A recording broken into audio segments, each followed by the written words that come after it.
जय हिंद साथियों, स्वागत है आपका अपने यूट्यूब चैनल स्टडी डार के जीके के चैनल पर। साथियों, आज हम इस वीडियो में आपके लिए एक महत्वपूर्ण सेलेक्टेड टॉपिक लेकर आए हैं, मृदा। जहां से आपको प्रत्येक एग्जाम में क्वेश्चन देखने को मिलते हैं।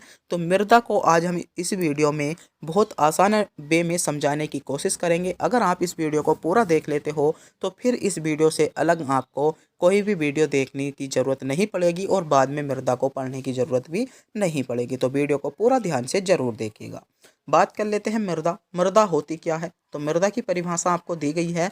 मृदा भूमि की ऊपर पाई जाने वाली वह दानेदार परत है जिसमें के निर्माण मूल स्वरूप चट्टानों के विघटन चट्टान जो आपकी चट्टानों हैं उनके विखंडित और उनमें वनस्पति के जीवों के सड़ने गलने व जलवायु की प्रक्रिया से निर्मित अम्लीय पदार्थों से लाखों वर्ष की प्रक्रिया के बाद क्या होता है, मृदा का रूप ले लेती है। तो मृदा आपने क्या है, इस थ्योरी के माध्यम से आपको पता चल गया होगा मृदा आपकी क्या है। बात कर लेते हैं मिट्टी के अध्ययन के विज्ञान को मृदा विज्ञान कहा जाता है। क्या जो आपका मिट्टी का अध्ययन या मृदा का अध्ययन को हम क्या कहते हैं? तो मिट्टी या मृदा के अध्ययन को हम मृदा विज्ञान के नाम से जानते हैं। भारत कृषि अनुसंधान परिषद भारत की मिट्टी को 8 वर्गों में विभाजित करता है। जो आपका भारतीय अनुसंधान परिषद है वह आपकी जो है मृदा को कितने भागों में बांटता है? तो वह आपका मृदा को 8 भागों में बांटता है। पहली हो जाएगी आपकी जलोढ़ मिट्टी, दूसरी हो जाएगी काली मिट्टी, तीसरी हो जाती है लाल मिट्टी, चौथी हो जाएगी लैटराइट मिट्टी, पर्वतीय मिट्टी, दलदली मिट्टी, मरुस्थलीय मिट्टी और लवणीय मिट्टी। तो जो आपकी भारतीय अनुसंधान परिषद है वह मृदा को 8 भागों में बांटता है, जिनमें से आपके 4 भाग जो हैं वे बहुत ही इंपॉर्टेंट होते हैं। 4 भाग कौन से इंपॉर्टेंट होने वाले हैं? आपके क्या हो जाएंगे, जलोढ़ मिट्टी, काली मिट्टी, लाल मिट्टी और लैटराइट मिट्टी। इन चारों भागों से आपको एग्जाम में बहुत ज़्यादा क्वेश्चन देखने को मिलते हैं। तो बढ़ते हैं आगे की ओर। बात कर लेते हैं भारत में सबसे ज़्यादा क्षेत्रफल पर पाए जाने वाली मिट्टियाँ। तो जो भारत में सबसे ज़्यादा क्षेत्रफल पर पाए जाने वाली मिट्टियाँ हैं वह आपकी 4 हैं। कौन सी हो जाएगी? जलोढ़ मिट्टी, लाल मिट्टी, काली मिट्टी और लैटराइट मिट्टी, जो आपकी भारत में सबसे ज़्यादा क्षेत्रफल पर पाई जाती हैं। भारत की सभी मिट्टियों में मुख्यतः 3 तत्वों की कमी होती है। कौन सी? एक नाइट्रोजन हो जाएगा, आपका फास्फोरस हो जाता है और ह्यूम्स क्या हो जाएगा, ह्यूमस आपका हो जाएगा। जो आपकी भारत की जो सभी मिट्टियां हैं उनमें 3 मुख्य तत्वों की कमी रहती है। बात कर लेते हैं ह्यूमस क्या है।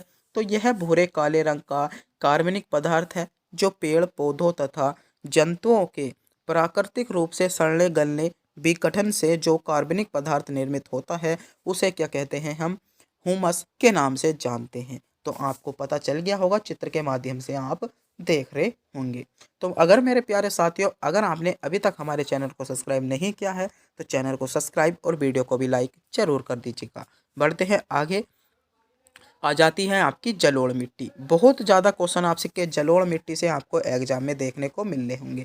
तो जलोढ़ मिट्टी जो पाई जाती है वह आपकी कहाँ पर? हरियाणा वाले क्षेत्र में से, उत्तर प्रदेश, बिहार और थोड़ा सा पश्चिम बंगाल वाला क्षेत्र, उड़ीसा और ये आपका कौन सा क्षेत्र हो जाता है, आंध्र प्रदेश। ये आपका यहाँ पर आप चित्र के माध्यम से देख रहे होंगे आपकी जलोढ़ मिट्टी पाई जाती है।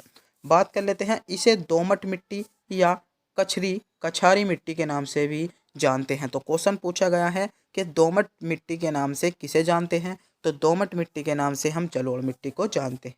जलोढ़ मिट्टी नदी पहाड़ी द्वारा जो क्षेत्र में लाकर मैदानी क्षेत्रों से बिछड़ जाती है। जो आपकी जलोढ़ मिट्टी है वह आपकी नदियों द्वारा बहाव के कारण इस मिट्टी का निर्माण होता है। जलोढ़ मिट्टी भारत में पाए जाने वाली सर्वाधिक उपजाऊ मिट्टी होती है। जो आपकी जलोढ़ मिट्टी है वह आपकी भारत में सर्वाधिक उपजाऊ मिट्टी होती है। बात कर लेते हैं क्षेत्र की। तो भारत का संपूर्ण उत्तरी मैदान और तटीय जो मैदान है वे आपके सभी जो होते हैं जलोढ़ मिट्टी के होते हैं। और जो आपकी जलोढ़ मिट्टी में प्रचुरता होती है वह आपकी चूना तथा पोटेशियम प्रचुर मात्रा में आपके जलोढ़ मिट्टी में पाए जाते हैं। कमी जो होती है नाइट्रोजन, फास्फोरस और ह्यूमस की कमी आपकी क्या होती है, जलोढ़ मिट्टी में होती है।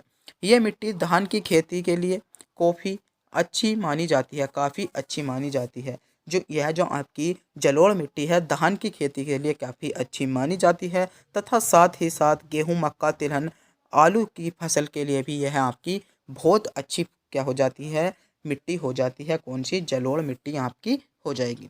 तो जलोढ़ मिट्टी को हमने कवर कर लिया है। जितने भी क्वेश्चन आपसे पूछे जाने थे वे इसी प्रकार से पूछे जाने थे। बात कर लेते हैं जलोढ़ मिट्टी। तो जलोढ़ मिट्टी को आपको दो भागों में बांट दिया जाता है।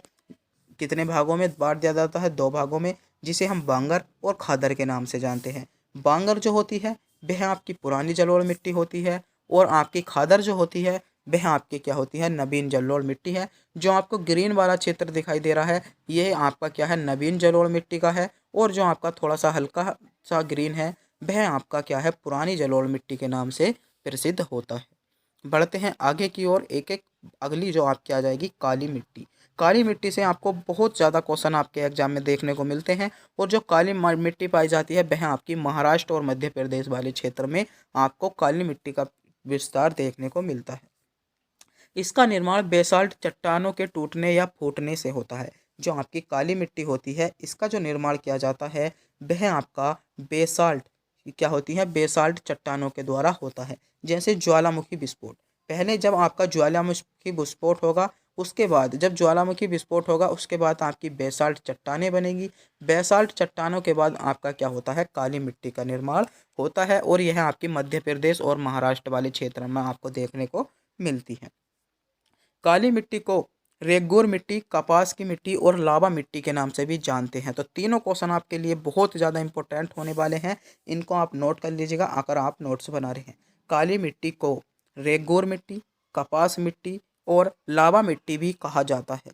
इस मिट्टी का काला रंग टिटेनी फेरस मैग्नेटाइट की उपस्थिति के कारण होता है। क्या होता है? जो इसका आपका काला रंग होता है वह आपका टिटेनी फेरस जो आपका मैग्नाइट होता है उसकी उपस्थिति के कारण होता है। बात कर लेते हैं क्षेत्र की। तो मध्य प्रदेश वाला क्षेत्र, गुजरात, महाराष्ट्र और उत्तरी कर्नाटक में आपका काला मिट्टी का विस्तार देखने को मिला है। प्रायद्वीपीय भारत में काली मिट्टी सबसे ज़्यादा पाई जाती है। जो आपका प्रायद्वीपीय भारत का भाग है उस भाग में काली मिट्टी आपको सर्वाधिक देखने को मिलती है। काली मिट्टी का जो सर्वाधिक विस्तार मिलता है वह आपका महाराष्ट्र में देखने को मिलता है। काली मिट्टी कपास की खेती के लिए बहुत ही उपयुक्त क्या होती है? बहुत ही अच्छी मिट्टी मानी जाती है। किसकी? कपास की खेती के लिए जो आपकी काली मिट्टी को बहुत ही उपयुक्त मिट्टी माना गया है। कई बार क्वेश्चन पूछ लिया गया है कपास की खेती के लिए जो प्रसिद्ध मिट्टी है या अच्छी मिट्टी है कौन सी है? तो आपकी काली मिट्टी हो जाएगी। काली मिट्टी जुते हुए खेत की मिट्टी भी कहा जाता है। एक बार एग्जाम में पूछा गया था कि जुते हुए खेत की मिट्टी किस मिट्टी को कहते हैं? तो काली मिट्टी को ही हम जुते हुए खेत की मिट्टी देखते हैं। जैसे आपको चित्र में दिख रहा होगा, आपको खेत ये जुता हुआ देख रहा होगा, मगर यह खेत आपका जुता हुआ नहीं है। यह आपकी जो है बेसाल्ट चट्टानों के कारण जो फटा हुआ क्षेत्र आपको होगा, यह जुते हुआ खेत नहीं होता है। तो काली मिट्टी को ही हम जुते हुए खेत की मिट्टी के नाम से भी जानते हैं, क्योंकि काली मिट्टी में जल क्या है? सीखने की क्षमता अधिक होती है, और जब इसके ऊपर धूप पड़ती है तो इसमें दरारें पड़ जाती हैं, जिस कारण इसे जुते हुए खेत की मिट्टी के नाम से जानते हैं। जो आपकी काली मिट्टी होती है इसमें जो जल सींचने की क्षमता बहुत अधिक होती है, और जब इसमें अधिक होएगी और इसके पास जब आपके पास ऊपर से सूरज की किरणें ज़्यादा पड़ेंगी तो यह मिट्टी क्या होती है? जकड़ जाती है और बहुत ही ज़्यादा फट जाती है, जिसके कारण यह क्या है? आपके जुते हुए खेत की तरह दिखाई देती है और इसमें दरारें पड़ जाती हैं। तो यह क्या हो जाएगी? आपकी काली मिट्टी हो जाती है। बात कर लेते हैं लाल मिट्टी की। लाल मिट्टी से भी आपको एग्जाम में बहुत ज़्यादा क्वेश्चन देखने को मिले हैं। तो लाल मिट्टी प्रायद्वीपीय भारत में कम वर्षा वाले क्षेत्रों में पाई जाती है। जो लाल मिट्टी है वह आपकी प्रायद्वीपीय जो आपका भारत का क्षेत्र है उसमें कम मात्रा में आपकी पाई जाती है। इस मिट्टी का लाल रंग फेरिक ऑक्साइड की उपस्थिति के कारण होता है। क्वेश्चन कई बार पूछ लिया गया है, लाल मिट्टी का जो आपका जो लाल रंग होता है वह आपका किस कारण होता है? तो लाल मिट्टी का जो आपका लाल रंग होता है वह आपका फेरिक ऑक्साइड की उपस्थिति में होता है। इस मिट्टी में लोहा और सिलिका की अधिकता होती है। यह मिट्टी तमिलनाडु, आंध्र प्रदेश, नागालैंड, महाराष्ट्र, कर्नाटक के कुछ भागों में देखने को मिलती है। सबसे ज़्यादा इसका विस्तार तमिलनाडु और आंध्र प्रदेश में है। क्वेश्चन पूछा जा सकता है कि लाल मिट्टी का जो विस्तार है वह कहाँ देखने को मिला है? तो लाल मिट्टी आपकी तमिलनाडु और आंध्र प्रदेश में सबसे ज़्यादा देखने को मिलती है। यह मिट्टी बाजरे की खेती के लिए उपयुक्त होती है। जब लाल मिट्टी जल को सोख लेती है यानी कि जलयोजित के रूप में होती है, तब इसका रंग जो होता है पीला सा हो जाता है या पीली दिखाई देती है। जब लाल मिट्टी में जल की मात्रा अधिक होती है, जल को सोख लेती है, तो इस मिट्टी को हम पीले, इसका रंग जो हो जाता है पीला होता है। इसको भी हम क्या जानते हैं, लाल मिट्टी के नाम से जानते हैं। कई बार क्वेश्चन पूछा गया है कि लाल मिट्टी का जो विस्तार है वह कहाँ पर है। तो लाल मिट्टी का विस्तार आपको कहाँ पर देखने को मिलता है? तमिलनाडु, आंध्र प्रदेश, नागालैंड, महाराष्ट्र और कर्नाटक में आपको लाल मिट्टी का विस्तार देखने को मिलता है। मेरे प्यारे दोस्तों, अगर आपने अभी तक हमारे चैनल को सब्सक्राइब नहीं किया है तो प्लीज़ चैनल को सब्सक्राइब, वीडियो को लाइक ज़रूर कर दीजिएगा, क्योंकि आपको हर रोज़ हम एक टॉपिक पर, बहुत इंपॉर्टेंट टॉपिक पर आपके लिए वीडियो लाते हैं। अगला क्वेश्चन आपसे पूछा गया है लैटराइट मिट्टी से संबंधित। यह मिट्टी उस क्षेत्र में पाई जाती है जहां पर आपकी 200 सेंटीमीटर से अधिक वर्षा होती है। अत्यधिक गर्मी पड़ने से यह मुखरी मिट्टी भी कहा जाता है। क्या? मखरली मिट्टी किसे कहा जाता है? तो लैटराइट मिट्टी को आपको कहा जाता है। इस मिट्टी में लोहा ऑक्साइड और एल्यूमिनियम की मात्रा भरपूर होती है। लोहा ऑक्साइड के कारण ही इस मिट्टी का रंग भी लाल होता है। इस मिट्टी में निक्षाल की प्रक्रिया देखने को मिलती है। यह मिट्टी मुख्यतः केरल केरल वाले क्षेत्र में, कर्नाटक वाले क्षेत्र में, तमिलनाडु और महाराष्ट्र वाले क्षेत्र में के कुछ हिस्सों में देखने को मिलती है, और उड़ीसा, मेघालय, असम के भी कुछ हिस्से में इसमें यह मिट्टी पाई गई है। लेटराइट मिट्टी का सर्वाधिक विस्तार जो देखने को मिला है आपको केरल में मिलता है। जो आपका लेटराइट मिट्टी है सर्वाधिक जो मिलती है केरल में मिलती है। लेटराइट मिट्टी आपकी चाय, कॉफ़ी, इलायची, काजू की खेती के लिए सर्वाधिक उपयुक्त होती है। लेटराइट मिट्टी का उपयोग हम ईंट बनाने में भी करते हैं। तो कई बार क्वेश्चन आपसे पूछ लिया गया है कि लेटराइट मिट्टी का प्रयोग या ईंट बनाने में जो मिट्टी का प्रयोग किया जाता है, किस मिट्टी का प्रयोग किया जाता है? तो आपकी लेटराइट मिट्टी हो जाएगी। अगला हो जाएगा आपका लवणीय मिट्टी। जब मिट्टी की प्राकृतिक क्षारीय होती है और उसमें नमक की मात्रा बढ़ जाती है तो उसे हम लवणीय मिट्टी कहते हैं। लवणीय मिट्टी लेह, कल्हर, ऊसर मिट्टी के नाम से भी जाना जाता है। तो तीनों नाम आपके इंपॉर्टेंट क्वेश्चन हैं। यहाँ से बहुत ज़्यादा क्वेश्चन आपको देखने को मिलते हैं। कई बार क्वेश्चन पूछा गया है कल्लर मिट्टी, कल्लर मिट्टी को किस नाम से जानते हैं? तो लवणीय मिट्टी को ही हम कल्लर मिट्टी के नाम से जानते हैं, जो आपकी गुजरात के कच्छ वाले क्षेत्र में देखने को मिलती है। तो अधिकतर जो इम्पोर्टेंट मिट्टी थी हमने आप कवर कर ली है, जो आपकी 4 मिट्टी बहुत इंपॉर्टेंट मिट्टी थी। अगली आपकी आ जाती है पर्वतीय मिट्टी। इस मिट्टी का मृदा विस्तार पर्वतों पर देखने को मिलता है। जैसे हिमालय पर्वत का विस्तार हुआ, वहाँ पर आपको इस मिट्टी का विस्तार देखने को मिल जाएगा। पर्वतीय मिट्टी का विस्तार जम्मू कश्मीर, लद्दाख, हिमाचल प्रदेश, उत्तराखंड, सिक्किम और अरुणाचल प्रदेश वाले क्षेत्र में देखने को मिलता है। यह जो मिट्टी होती है आपकी सेब, नाशपाती और चाय के लिए प्रयुक्त होती है। इस मिट्टी में जो उत्पादन किया जाता है वह आपका सेब, नाशपाती और चाय का उत्पादन किया जाता है।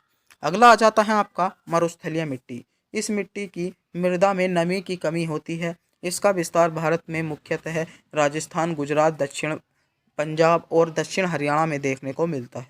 मरुस्थलीय भूमि होने के कारण यहाँ पर खाद्यान्न जो उगाए जाने की संभावना नहीं है। यहाँ पर आपका मोटा अनाज ही केवल उपयोग में लाया जाता है, जैसे ज्वार, बाजरा, सरसों की खेती यहाँ पर देखने को मिलती है। अगली आ जाती है आपकी दलदलीय मिट्टी। तो दलदलीय मिट्टी का विस्तार अत्यधिक वर्षा और वनस्पति के सड़ने के कारण होता है। इसमें ह्यूमस की मात्रा अधिक होती है। दलदलीय मिट्टी का विस्तार मुख्यतः केरल, उत्तराखंड और पश्चिम बंगाल वाले क्षेत्र में देखने को आपको मिला है। तो मेरे दोस्तों, हमने मिट्टी से संबंधित जितने भी आपकी टॉपिक थे उनको कवर करा लिया है, और इनसे जो आगे कितने क्वेश्चन आपसे पूछे गए हैं ये आपके आने वाले हैं। तो जो मिट्टियों से संबंधित महत्वपूर्ण तथ्य हम ज्ञात कर लेंगे। तो मुख्यतः फसल उगाने के लिए भूमि का पीएच मान जो 6 से 7 होना चाहिए। अम्लीय मिट्टी और क्षारीय मिट्टी। मिट्टी में अम्लीयता को कम करने के लिए चूने का प्रयोग किया जाता है, और मिट्टी में क्षारीयता को कम करने के लिए हम जिप्सम का प्रयोग करते हैं। किसका प्रयोग करते हैं? जिप्सम का। तो कई बार क्वेश्चन यहाँ से भी पूछा गया है कि मिट्टी में अम्लीयता को कम करने के लिए चूने का प्रयोग और क्षारीयता को कम करने के लिए किसका प्रयोग करते हैं? जिप्सम का प्रयोग करते हैं। तो अब तक मिट्टी से संबंधित जितने भी क्वेश्चन आपसे पूछे गए हैं उनको कवर कराने वाले हैं। भारतीय कृषि अनुसंधान परिषद के अनुसार भारत में कितने प्रकार की मिट्टियाँ पाई जाती हैं?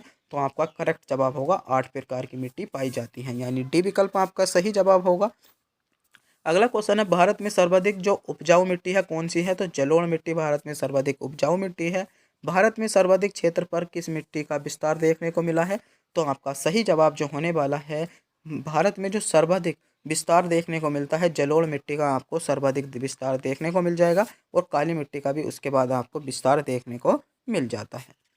अगला क्वेश्चन पूछा गया है, नवीन जलोढ़ मिट्टी को अन्य किस नाम से जानते हैं? तो जो आपका नवीन जलोढ़ मिट्टी है उसको हम अन्य किस नाम से जानते हैं? तो आपका सही जवाब होगा, उसको हम खादर के नाम से जानते हैं। पुरानी जो जलोढ़ मिट्टी है उसे हम बांगर के नाम से जानते हैं। क्षेत्रफल के आधार पर भारत की मिट्टियाँ का सही क्रम क्या है? तो क्षेत्रफल के आधार पर आपका पहला हो जाएगा जलोढ़ मिट्टी, फिर लाल मिट्टी, फिर काली मिट्टी, फिर लैटराइट मिट्टी, यानी बी विकल्प आपका करेक्ट जवाब होगा। कपास की खेती के लिए सर्वोत्तम मिट्टी कौन सी है? तो कपास की खेती आपकी कौन सी मिट्टी पर की जाती है? तो आपका सही जवाब होगा, कपास की जो आपकी खेती की जाती है वह आपकी जो की जाती है लैटराइट मिट्टी पर की जाती है। काली मिट्टी का विस्तार कहाँ पर देखने को मिलता है? तो इन सभी जगहों पर आपको काली मिट्टी का विस्तार देखने को मिला है। बेसाल्ट चट्टानों से किसका निर्माण हुआ है? तो आपका जो हो जाएगा बेसाल्ट जो चट्टानों से लाल मृदा का निर्माण हुआ है। रैगोर मिट्टी किसे कहा जाते हैं? तो रैगोर मिट्टी हम किसे कहते हैं? तो बताइएगा, रैगोर मिट्टी हम किसे कहते हैं? बहुत ज़्यादा क्वेश्चन पूछा गया है, तो अगर आपने वीडियो को ध्यान से देखा होगा तो आपको पता होगा रैगोर मिट्टी किसे कहते हैं। अगर आप इस क्वेश्चन का जवाब जानते हैं तो हमें कमेंट बॉक्स में ज़रूर बताइएगा। यह क्वेश्चन हम आप टेस्ट में देते हैं, रैगोर मिट्टी किसे कहते हैं। मिट्टी की अम्लीयता को कम करने के लिए किसका प्रयोग किया जाता है? चूने का। और ईंटों का निर्माण किस मिट्टी से होता है? लैटराइट मिट्टी से आपका होता है। तो मिट्टियों से संबंधित आपके जितने भी आपकी टॉपिक थे हमने सभी इस वीडियो में कवर कर लिए हैं। अगर आपको ये वीडियो अच्छी लगी हो तो वीडियो को लाइक, चैनल को सब्सक्राइब जरूर कर दीजिएगा, और अगली वीडियो किस टॉपिक पर पाना चाहते हो कमेंट बॉक्स में बता दीजिएगा, आपको अगली वीडियो उस टॉपिक से संबंधित मिल जाएगी। तो अपने दोस्तों के पास वीडियो को शेयर और लाइक करना ना भूलें।